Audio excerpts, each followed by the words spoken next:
Hello, everyone. Welcome back. Let's talk a little bit about Ukraine today. Okay, so Ukraine is in a very good position to negotiate with the Russians. Okay, Ukraine is in a position to offer protection to the Russians with regards to their oil pipelines and their oil transportations, because the Russians are in the are interested in the business of being able to move their oil to Germany where they can sell it. Okay, and the Ukrainians are in a perfect position to provide safety to the Russians. Okay, um, that's the position that the Ukrainians should be negotiating from. Okay, now as far as the safety, right, and the independence of the Ukrainians, there's only one solution. Okay, every single person that's capable of holding a gun in that country needs to be armed. Right? That's probably everybody from 10 years and up, right? And if they're able to walk and understand and comprehend, okay, they should be trained in guns. There should be guns in each and every house in Ukraine. Okay, and now is the time to set that up, right? You can't wait until the Russians actually invade before you decide that you're going to start distributing weapons and start running training programs. Now is the time that you're supposed to do that.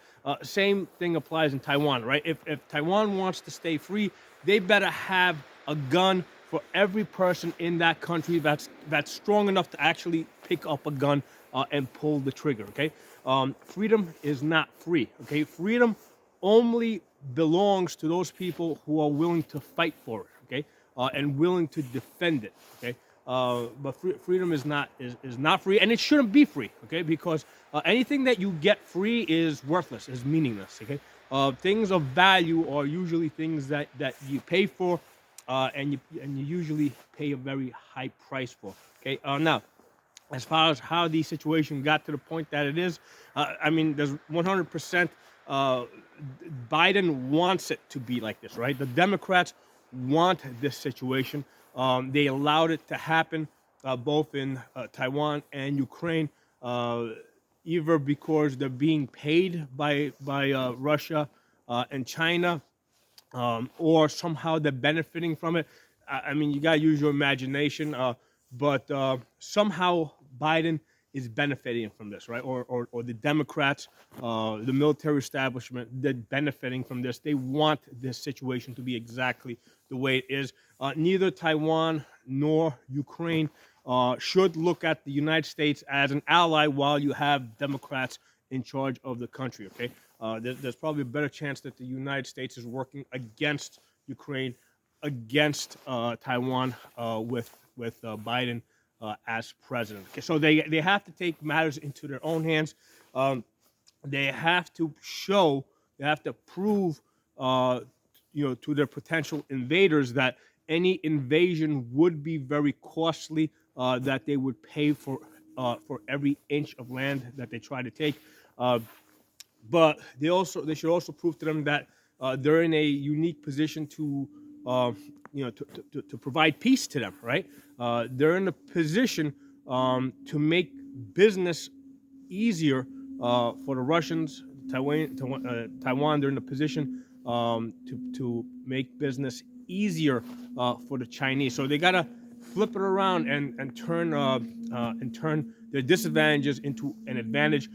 Their armies are completely useless. Okay, you cannot threaten another military that's a lot more powerful than yours with an organized, centralized military of your own.